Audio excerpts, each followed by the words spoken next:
Ini meringati tahun baru itu jelas salah ini. Ini bukan tahun baru ini. Tahun terakhir. Karena ini tanggal 29 ya. 29. Jadi ini meringati akhir tahun. Tapi karena rektornya itu orang bejo, lah itu nggak ada yang nyoal kesalahannya. Jadi ini orang pinter sama orang bejo itu hebat orang bejo. Saya ini orang pinter, maka tahu kalau ini itu akhir tahun, bukan awal tahun. Tapi saya ada orang bejo, pinter saya tidak terekspos, sehingga orang tetap saja bilang ini peringatan awal apa? Tahun. Jadi menang orang bejo. Gitu. Ini akhir tahun apa awal tahun? Hari ini. Akhir tahun. Berarti ini peringatan apa? Akhir tahun. Hanya orang bejo yang kesalahannya tidak dikoreksi. Jadi ini alhamdulillah. Jadi ya tapi ini kesalahan yang tidak maksiat. Insya Allah dimaafkan Allah Subhanahu Wa Taala ini karena kesalahan itu ada dua. Ada kesalahan yang maksiat, ada kesalahan yang tidak maksiat.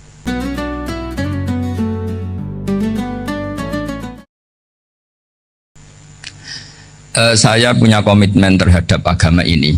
Baik tadi yang dikatakan Pak Rektor, ada unsur ulama, ada unsur habaib, ada unsur pengusaha, ada unsur birokrat. Di antara kenangan-kenangan saya dari Syekhina guru kita bersama Kiai Haji Maimun Zubair, beliau itu sering dawuh, sering ngendikan, dan itu saya sampaikan juga ketika 7 hari wafatnya Agus Robah, cucu Mbah Maimun, putra Agus Robah. Di antara yang beliau katakan itu adalah sok hak agama itu sing gawe pegawai negeri. Itu berkali-kali beliau ngendikan gitu. Ya saya agak bantah. Nah, kalau santri bah, ya santri karuan mesti gawe agama, tapi sok ben sing gawe pegawai negeri. Setelah saya jadi kiai dan penelitian, saya itu berkali-kali didatangi dokter, tentara, juga polisi. Mereka sering bilang gini, "Gus, saya ini dokter negeri. Saya ke NTT, ke Papua, karena saya muslim, berkebutuhan Islam, maka dibikinkan musola, dibikinkan masjid. Kalau kiai tidak bisa, bikin sendiri urunan, mau narik siapa? Itu. Mau narik tarikan di jalan yang mau nyumbang siapa? Tapi kalau kebutuhan negara, karena tugas negara, ya difasilitasi negara, dan tidak dianggap misionaris karena negara. Begitu juga di beberapa negara yang non-muslim kayak di Argentina, di Venezuela itu ada masjid, ada kajian Islam ya karena duta besar dan itu aparat negara. Disinilah kearifan para ulama berkoalisi dengan umarok dengan makna yang positif bahwa agama ini harus ditopang umarok, sistem negara. Tentu di situ ada tentara, ada polisi, ada macam-macam. Kita sebagai kiai juga nggak berdaya di depan para bandar narkoba apa-apa kalau nggak ada BNN. Kita mau apa dengan korupsi kalau nggak ada KPK? Sehingga kearifan para guru-guru kita, mulai Mbah Maimun, bapak saya sendiri, NU, Muhammadiyah, semua ormas-ormas Islam itu pasti maulah kerjasama. Karena kita siapa ya? Kalau nggak kerjasama. Dan di antara pesan Rasulullah SAW adalah yaduwahi ma'al jamaah. Jadi apa ya, kebersamaan itu sudah berkah. Fa inna yadallahi ma'al jamaah. Jadi berkah. Lalu kenapa saya kalau ngaji bawa kitab? Ini agak sebetulnya itu lazim. Lazim itu suatu yang harus. Tapi karena kelamaan mudalek itu tidak pakai kitab. Seakan-akan bawa kitab itu yang aneh. Sebenarnya aneh mereka. Karena begini logika simpelnya ya. Umat Nabi ini berhak dapat apa coba? Berhak dapat warisan yang paling luhur, paling hebat, paling jernih. Apa itu Quran dan hadis? Pertanyaannya, siapa yang paling punya hak otoritatif untuk menerangkan Quran hadis? Ulama. Ulama yang mana? Ya yang kapabel, yang sudah diakui dunia kayak Imam Ghazali, Imam Bukhari, Imam Syafi'i. Artinya kalau kita tidak pakai materi itu ulama mendapat pikiran kita, bukan mendapat pikiran mereka. Saya ulang lagi, kalau kita tidak pakai materi yang otentik, yang orisinil, umat ini mendapat pikiran kita, bukan pikiran mereka. Maka saya berusaha supaya teman-teman atau semua umat Islam dapat pikiran-pikirannya Imam Ghazali, pikiran-pikiran Imam Bukhari, pikiran-pikiran Abdul Qasim Al-Junaidi, kejernian-kejernian Abu Yazid Al-Bustami. Kejernian itu diantaranya adalah misalnya makalah yang menurut saya itu makalah yang super. Jadi untuk ngadepi krisis karena COVID atau karena apalah, itu Itu lama dulu sederhana sekali. Beliau punya rumus yang mungkin jarang didengungkan orang, tapi saya akan kampanye rumus ini. Al-istighna, hakikatul istighna itu adalah al-istighna anis syai' labihi. Jadi pemenuhan kebutuhan yang sebenarnya adalah kita berusaha menghindari sebanyak mungkin kebutuhan yang sekunder, yang nggak penting. Bukan memenuhi semua yang kita inginkan. Jadi misalnya begini ya, kalau kita lapar, itu keinginan kita itu makan enak apa asal makan? Tentu jawabannya asal makan yang sehat. Tapi kalau nuruti nafsu kita, makannya yang enak, teman makan ya enak, terus di warung yang favorit. Ini kan satu kebodohan. Kenapa untuk makan saja butuh definisi sekian banyak? Yang kita harus kecewa, warung favoritnya bisa sudah tutup, atau kita ke sana harus macet, ribet. Yang benar-benar arif dan bijaksana itu adalah al-istighna anis syai'. Sesuatu yang tidak mendesak itu jangan jadikan kebutuhan. Sehingga kalau kita puasa misalnya, semua makanan itu enak karena kita sangat lapar. Sehingga Abul Qasim Al-Junaidi ketika ditanya, ma idamu to'am, lauk makanan itu apa? Jawabannya lucu, alju, lapar. Kalau kamu lapar ya semuanya enak. Ini sudah mulai hilang. Kita bilang makan enak itu ya sate, ya gulai, ya pizza yang kita senang. Akhirnya apa? Untuk nikmati nikmatnya Allah itu kita jadi ribet. Apalagi yang orang-orang fasik harus ditemani perempuan yang tidak halal misalnya, atau harus ada ajudan, ribet. Nah pertanyaannya, orang yang ribet sama yang nggak ribet itu pinter mana? Pinter yang nggak ribet. Nah ini kearifan-kearifan yang mulai hilang. Lalu siapa yang bisa mewarisi itu? Ya ulama. Jadi ulama itu cara berpikir sebenarnya simple. Makanya mereka sering kalau tahajud itu, di antara makalah Sayyidina Ali paling terkenal dan yang menjadikan beliau punya derajat yang luar biasa itu adalah kafani izzan antakuna li robban wa kafani fakhron an akuna laka abdan. Ya Allah, saya ini sudah begitu mulia, begitu terhormat dan sangat-sangat terhormat karena yang menjadi Tuhan itu Engkau. Jadi rumus pertama itu karena menjadi Tuhan itu Engkau. Hanya Tuhan yang abadi, Tuhan yang pertama, hanya Tuhan yang al-awwal.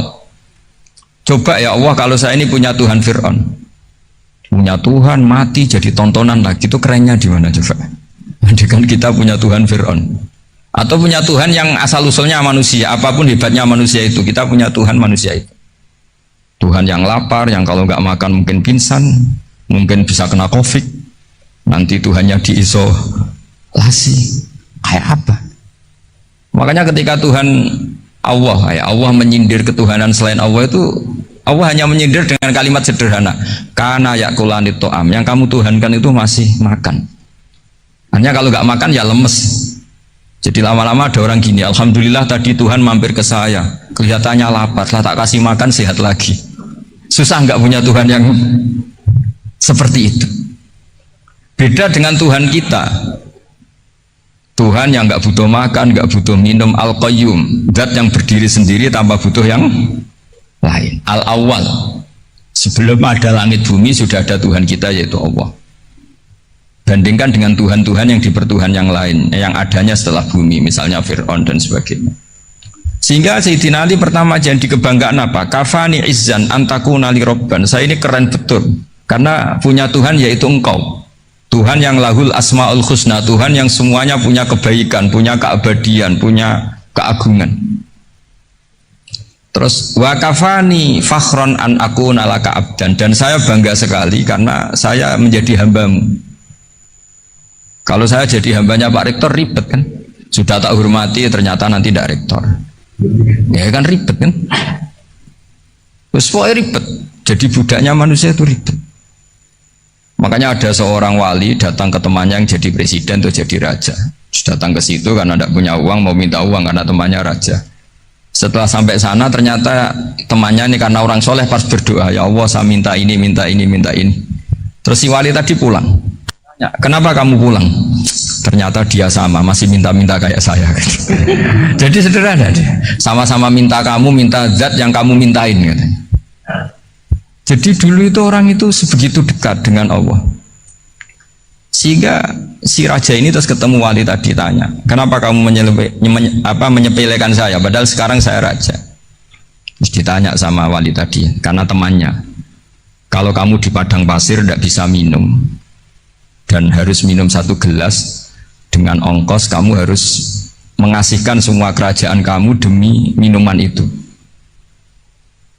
Pilih mana, minuman apa tetap jadi raja? Ya saya milih bisa minum. Saya tidak raja tetap hidup, tapi kalau nggak minum mati. Bagaimana Anda bangga dengan satu kerajaan sing la yusawi kak samain, yang tidak sama dengan segelas air. Jadi artinya terus mereka melihat jadi raja itu ya biasa, jadi presiden biasa, jadi rektor biasa, karena mereka biasa berlogika hakikatul izzah itu ya taqarrub ila Allah, yang benar-benar terhormat itu ya dekat dengan Allah. Begitu seterusnya mereka bikin paradok-paradok yang aneh, tapi itu menjadi pelajaran. Bapak saya Ki Nur Salim itu senang baca anekdot Nasiruddin Koja. Itu kalau bikin orang-orang aneh, itu dia datang ke satu pesta, pakai baju lusuh, pakai sarung lusuh atau celana lusuh, sama Sohibul Bait yang punya acara dibiarin. Setelah dibiarin dia pulang pakai jas, pakai dasi, pokoknya keren. Dihormatin, pakai alpat, pokoknya dihormatin, silakan. Pas dia disuruh minum, minumannya itu disokkan saja ke sakunya. Jas, kamu harus minum yang banyak, karena kamu yang dihormati, bukan saya. Terus makanannya semuanya diletakkan di saku, ada nggak apa? Ayo kamu makan yang banyak. Alpatnya juga gitu, dikasih sate apa? Ayo kamu makan yang banyak. Mereka tidak melihat saya, melihat kamu. Akhirnya orang satu pesta itu istighfar semua, berarti kita ini salah. Terus dia pidato, kenapa kamu uang gitu? Tadi saya datang, orangnya sama. Gara-gara beda pakaian, penghormatannya beda. Berarti yang berhak dapat makanan ini jasa ya, bukan saya. Betapa naifnya kita sebagai orang. Ternyata kita masih hormat sesuatu yang seperti itu, yang atribut lah. Jadi orang-orang sufi itu orang yang bisa menertawakan dunia. Akhirnya ya, pertama dia dianggap orang gila, masa jas dikasih makan, dikasih minum. Tapi secara fikih dia benar, haram dia makan. Karena pas dia datang dibiarin, setelah pakai jas dikasih makan. Berarti hakikat yang dapat rezeki siapa? Jasnya apa orangnya? Jasnya apa orangnya? Jasnya. Jadi itu orang-orang sufi, kearifan orang-orang dulu itu bisa ngelola hal-hal yang keseharian menjadi luar biasa. Ada seorang wali melihat istrinya makan 1 piring, anaknya makan 1 piring. Ditanya, kalian kenyang? Wah, kenyang sekali. Melihat anaknya minum kopi 1 cingkir, senang. Kalian senang-senang sekali. Wah, kalau senang dengan hal-hal yang murah bisa, ngapain harus senang dengan hal-hal yang mewah? Bodoh sekali saya. Sehingga terus mereka bisa qanaah. Qanaah itu ya hidup itu simpel, sederhana. Jadi tentu saya tidak akan ngomong yang muluk-muluk, selain itu tidak bidang saya juga apa ya, kita ini butuh obat di kondisi COVID seperti ini, butuh kesederhanaan, butuh apa ya, istighna tadi. Kita harus istighna billah an ghairillah. Jadi sudah cukup bahwa Allah ini segalanya. Sehingga tadi saya dengarin himnenya Unisula, yang paling saya kagum adalah dimulai dengan kalimat-kalimat thayyibah. Di antara tugas suci Nabi Ibrahim dan semua Nabi adalah wa ja'alaha kalimatam baqiyatan fi aqibih. Nabi Ibrahim itu Nabi yang diberi gelar Allah. Dia adalah Nabi yang menjadikan kalimat tauhid itu kalimat yang abadi. Fi aqibih, di anak turunnya, di semua generasinya, baik anak turun karena gen maupun karena pembinaan, karena pendidikan. Ini penting sekali saya utarakan karena apa? Satu kehidupan itu sebenarnya digerakkan oleh kata-kata, oleh mutu kalau oleh bahasa modern. Sehingga banyak ulama mengatakan al-ibarat kutun li'ailatil mustami'in, bahwa redaksi atau moto atau pegangan hidup itu penggerak kehidupan. Sehingga sebetulnya manusia itu digerakkan oleh kalimah-kalimah itu, oleh moto-moto itu, oleh prinsip-prinsip hidup itu. Misalnya orang Palestina itu tiap hari ke pasar gitu. Mereka ke laut gitu. Ditanya, kenapa tidak takut tembak Israel? Jawabannya lucu. Kena tembak ya mati, nggak makan ya mati, nggak kerja ya mati. Ya sudah, sama-sama mati ya, mendingan aktivitas normal. Tapi saya tidak menyarankan itu untuk melawan COVID. Ini cerita saja. Kamu jangan provokator itu. karena ini wilayah sensitif. Jadi banyak orang yang poligami, kalau ditanya alasannya gitu, istri satu ya cerewet, dua ya cerewet, mendingan empat. Ya banyak yang gitu. Tapi ada yang kebalikan, istri satu cerewet saja hampir jantungan, apalagi empat, tinggal matinya kan gitu. Itu semua yang menggerakkan itu kalimat. Kalimat itu satu pegang. Banyak orang loh yang nggak ingin jadi rektor tuh banyak loh Pak Bejo. Jangan kira semua dosen ingin jadi rektor. Melihat rektor sibuk rapat mempertahankan reputasi Unisula terus sering pegang kepala, ngapain repot-repot, jadi tukang sapu aja dapat gaji, ngopi, rokokan, selesai. Bodoh amat jadi rektor, mikir orang banyak loh orang yang gak ingin jadi presiden tuh banyak, karena ngopi nyaman, gak ada yang ganggu, mau tidur sampai jam 9 siang juga gak ada yang ganggu, sehingga mereka melihat pegawai negeri itu gak keren, orang kok diatur jam, disiplin. Itu memang cara Allah membagi rahmat. Mau kamu apakan coba? Cara syukurnya dia seperti itu. Bapak saya dulu tuh sering ngajarin saya, diajak jalan-jalan pagi-pagi. Melihat orang ngopi, makan uduk itu bapak seneng. Kok enak jadi wong apa? Ini esok-esok nyemak bocah kesel kabeh kono enak ngopi rokokan. Bapak kadang iri sama orang apa itu iri. Sudah gitu berharap masuk surga kan enak sudah gitu. Tahu-tahu mati, tidak tahu ke surga apa ke neraka ya tidak tahu. Jadi, nah orang dulu itu orang yang bisa mensederhanakan dunia, sehingga ya sudah cara bahagia. Makanya saya, alhamdulillah saya ini kerjasama sama UII sama beberapa kampus. Memang amdan itu sengaja. Kampus itu ya punya sistem yang nggak bisa mewakili sistem kiai. Kiai juga punya sistem yang nggak terwakili oleh kampus, juga sebaliknya saling melengkapi. Saya sering ketemu rektor UI, rektor kampus-kampus Islam. Mereka cerita, Gus, pendidikan pondok harusnya dimodernkan gini-gini. Saya bilang, kalau pondok modern kayak kampus itu nanti saya ketemu Allah tidak bisa jawab. Kenapa Gus? Saya beri contoh gini. Kalau misalnya perempuan perawan lah atau apa saja, pokoknya perempuan mau tanya tentang menstruasi atau haid. Kalau semuanya sistem kampus, dia harus kuliah dulu, registrasi dulu, kuliah dulu, bayar dulu, dan dapat jawabannya nunggu mata kuliah pas itu.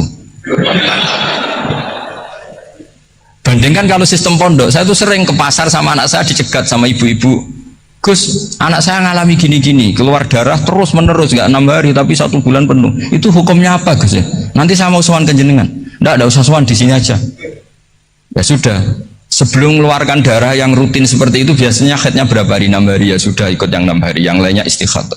Ngoten tok Gus, ya udah ya. Begitu terus di masalah udhiyah. Ya coba kalau semuanya pakai sistem kampus, daftar dulu, bayar dulu. Jadi ini nggak ada jawabannya, nunggu mata kuliah itu baru dapat jawaban. Itu biasa nggak sholat bertahun-tahun karena belum ada jawaban tentang itu. Ya itu kalau misalnya orang mati, tahunya cara apa memulasara jenazah itu nunggu kuliah dulu, pas mata pelajaran itu dulu, baru menangani orang mati. Berarti orang mati itu tergeledak semua. Tapi kalau kiai kan enggak. Kesini orang mati terbakar, kalau dimandiin malah badannya copot-copot, itu gimana hukumnya? Ini ada orang mati Gus Kendat, ini disolati apa enggak? Ada orang mati apa itu oplosan ya, itu disolati enggak? Soal sering ditanya gitu. Gak usah registrasi Pak Rektor, gak usah registrasi, gak usah daftar, gak usah seminar. Makanya kalau orang kampus wani kiai itu ya kualat tenang gitu, karena ini yang on time ya. Tapi pondok seperti saya ya ikrar seikrar-ikrarnya. Pentingnya kampus karena melatih efisiensi waktu, disiplin, tata kelola manajemen, sehingga kita ya hormat.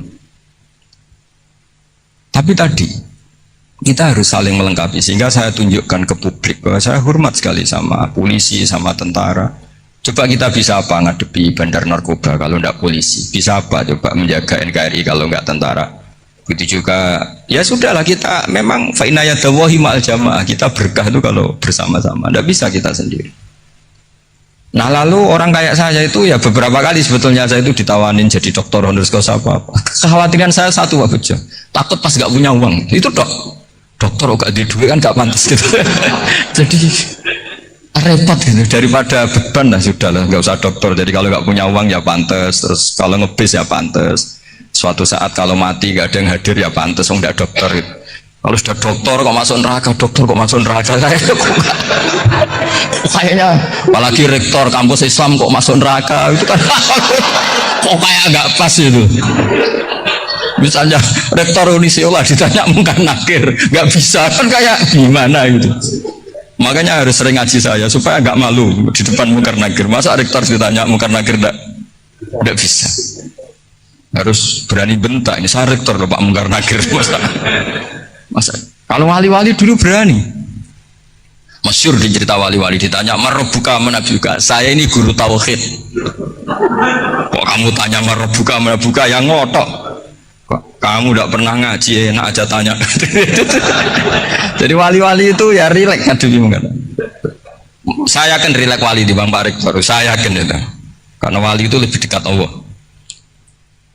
Sehingga orang dulu itu saya ulang lagi ya, ada satu kearifan namanya hidup itu apa? Hidup itu adalah cari sebanyak mungkin supaya hidup itu tidak tergantung pada banyak hal.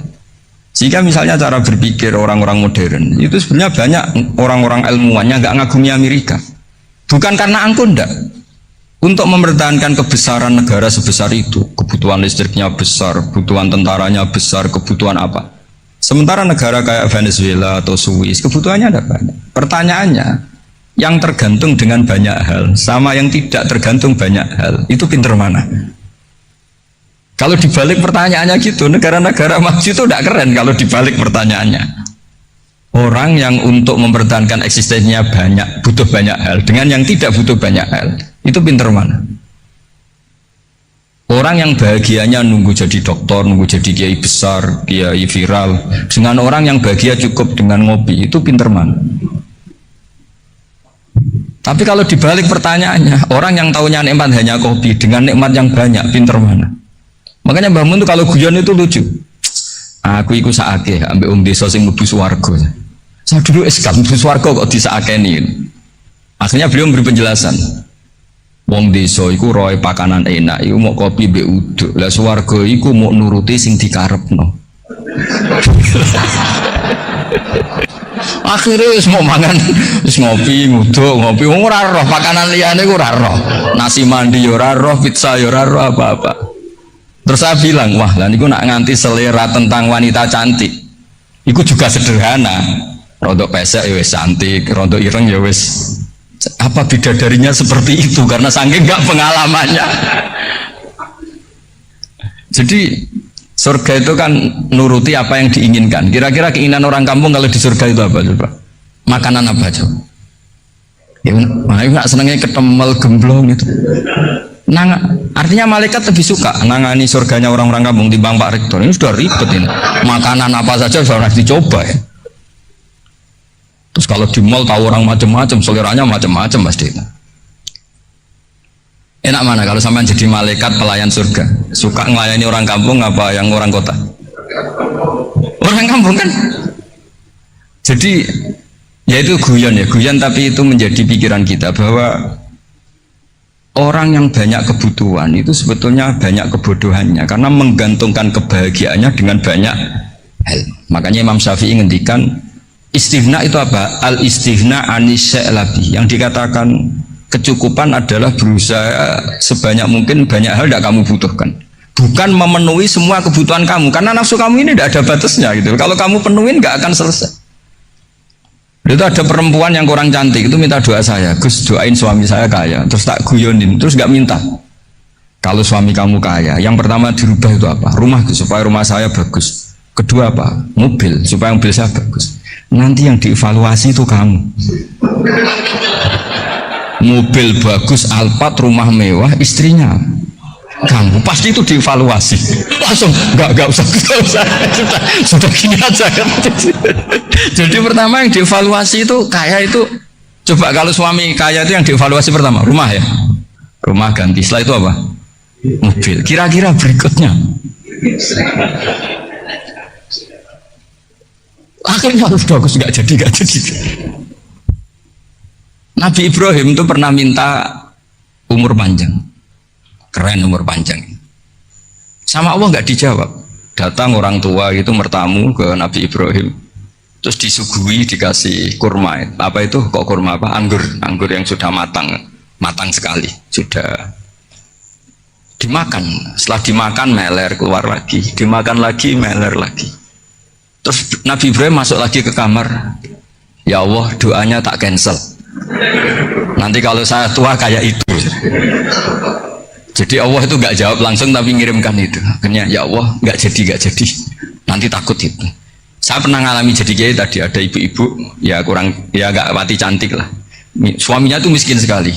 Minta doa saya supaya kaya. Bareng tak kasih pertimbangan itu udah nggak usah nggak jadi. Jadi itu kearifan. Tapi kearifan ini harus kita tanamkan. Saya nggak bisa membayangkan Indonesia yang besar ini. Andai kan tidak ada kona'ah, nerimo ing pantum. Coba sekarang ada COVID. Andai kan Indonesia tuh kayak Perancis. Saya beberapa kali punya tamu orang yang hidup lama di Perancis, bahkan dapat istri orang Perancis. Itu dulu nggak begitu mencintai Indonesia. Tapi setelah di Perancis 2 tahun, wah Indonesia hebat. Di Perancis tuh kata dia kalau cerita, semua kebutuhan masyarakat itu dibebankan ke negara. Apa saja minta negara, apa saja nyoal negara. Sementara Indonesia, coba kalau Indonesia mengalami seperti ini kok tidak ada konaan, rimo ing pantum, bisa kios Indonesia. Orang miskin nyalahkan negara, kelaparan nyalahkan negara, apa saja. Tapi barokahnya dididik kiai, jogeman nyalahno wong liya. Urip pun romo ing pantum, diame. Sampai gak ngerti kalau Covid. Banyak tuh orang-orang kampung itu, orang lugu-lugu. Mbah niki saking Covid, salam ning Covid, muga-muga umure panjang. Dikira Covid itu nama orang yang ahli sosial itu. Mbah niki dana saking Covid. Matur nuwun sampai no salamku, muga-muga umur panjang. Bingung kan yang nganterin ini. Ini gimana yang mau menjelaskan ini? Memang nggak paham. Ribet kan.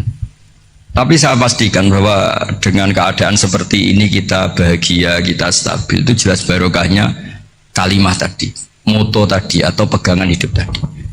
Makanya disebut al-ibarat qutun li'ailatil mustami'in, bahwa redaksi atau kata-kata atau pegangan atau filosofi hidup, apalah namanya itu adalah penyemangat. Karena kata-kata ini memang luar biasa. Ketika sahabat perang demi kebenaran, zaman itu ya pasti benar karena yang dibela Nabi. Dulu itu kan enak zaman Nabi, yang dibela mesti benarnya, musuhnya mesti salahnya. Sehingga dulu itu memang harus tegas. Kalau sekarang mau tegas gimana? Yang kamu bela tidak mesti benar, musuhnya tidak mesti salah. Ribet kan kalau misalnya saya tukaran sama Pak Rektor, kamu mau bela mana kan bingung.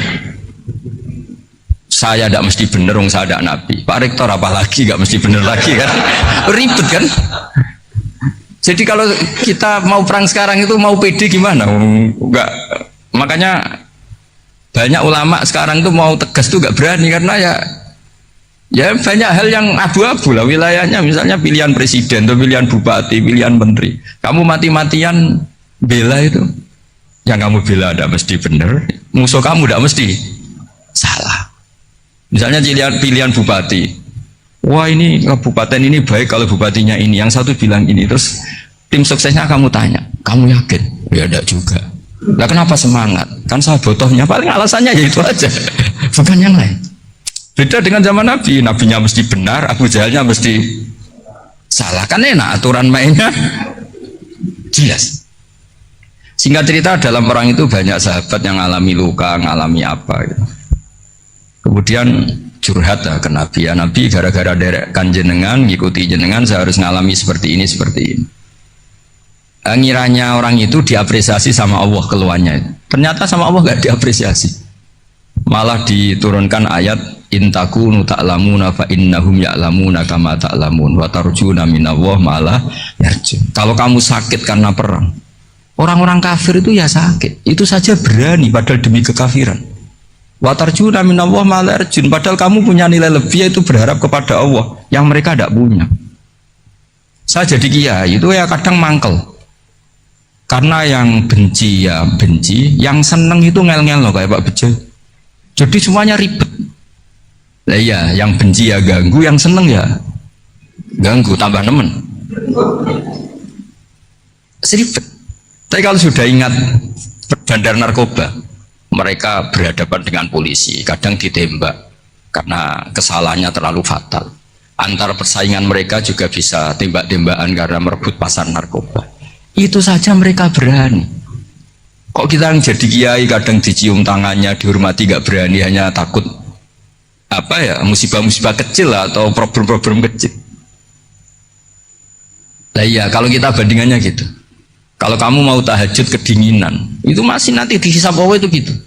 Maling ayam itu keluar malam-malam, hanya dapat ayam.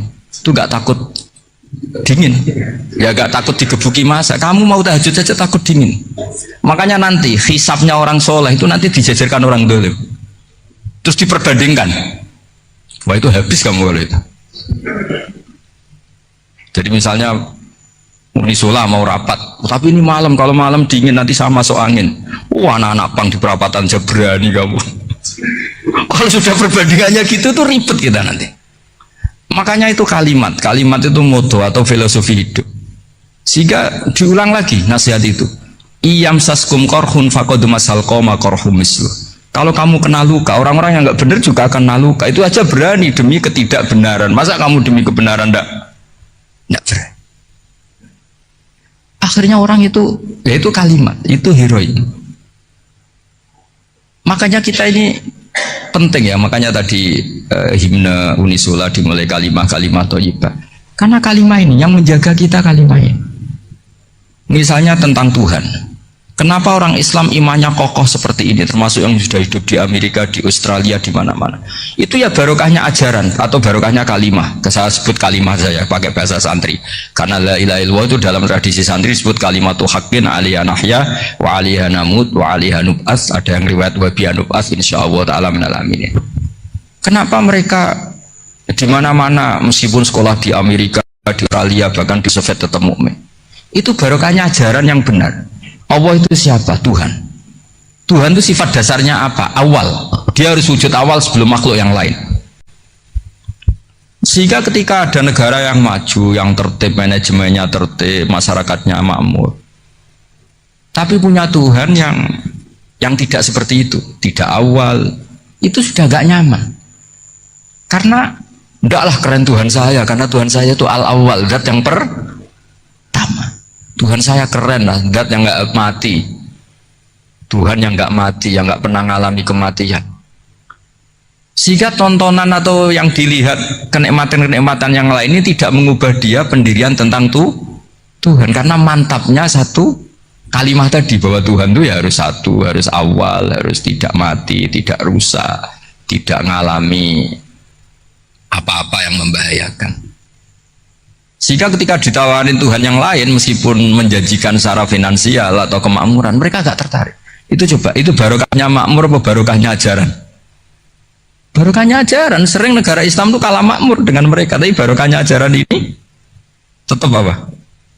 Tetap Islam. Makanya Nabi Ibrahim, Nabi yang sukses bikin waja'alaha kalimatam baqiyatan fi aqibi. Sehingga kita ini bukti sama orang tua misalnya, itu ya karena ajaran.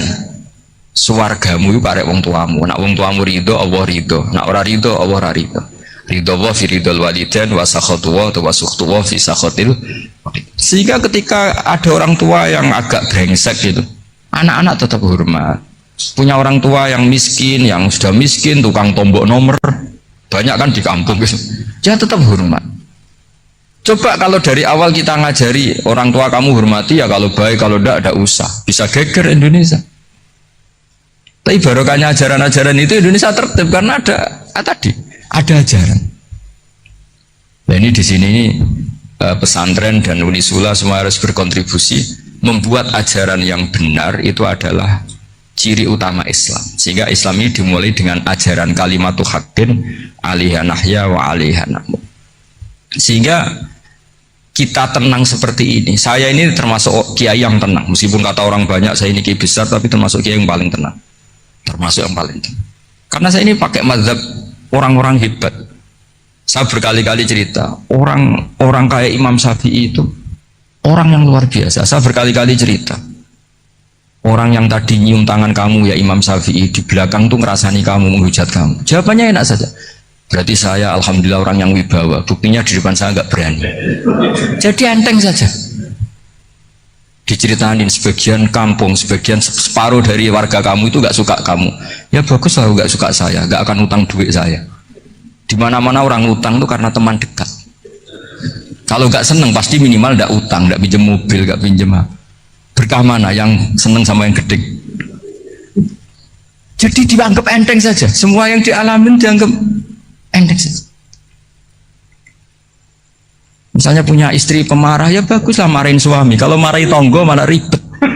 Jadi kamu harus terima kasih kalau dimarahin istri. Baguslah marahin saya mah, kalau marahin tonggo ribet. Jadi enteng saja. Tapi kita sekarang itu karena nafsu ya, sehingga menghadapi hidup ini ribet. Ulama dulu kalau mau mati itu senengnya bukan main. Sudahlah masa ini ingin nggak maksiat. Kayaknya nggak maksiat paling efektif itu mati. Ya tidak apa-apa Gusti, kalau sebaiknya mati ya mati aja. Enteng saja. Jadi melihat kematian itu akhir dari segala keburukan atau potensi keburukan. Apapun baik kita sekarang, suatu saat mungkin kita nggak baik. Yang bisa menghentikan ketidakbaikan atau potensi ketidakbaikan itu apa coba? Mati kan? Berarti mati itu mengerikan apa menyenangkan? Mesti kamu udah berani menjawab. Meskipun secara ilmu kamu berani, tapi secara rasa agak berani kan? Saya ulang lagi ya. Yang bisa menghentikan keburukan atau potensi keburukan itu apa coba? Apa? Kematian. Berarti kematian itu menyenangkan atau menyusahkan? Apapun kamu udah berani jawab karena kamu agak-agak duniawi itu kelihatannya. Tapi secara ilmu kamu tahu kan kalau mati itu tidak buruk-buruk banget. Karena apa? Itu akhir dari segala keburukan. Sehingga Nabi ngajarkan kalimat itu begitu luar biasa. Allahumma ahyini maka natil hayatu khairan li wa tawaffani maka natil wafatu khairan li. Nabi melihat dunia itu begitu indah. Ya Allah, kalau saya ini hidup, anggap saja hidup ini ziyadatan li fi kulli khairin, menjadi modal saya menambah segala kebaikan. Jika suatu saat saya mati, anggap mawon rohatan li min kulli syarrin, itu akhir dari segala keburukan saya. Sehingga mati hidup ya baik karena di situ kita bisa berkontribusi beramal soleh. Mati juga baik karena mengakhiri segala keburukan.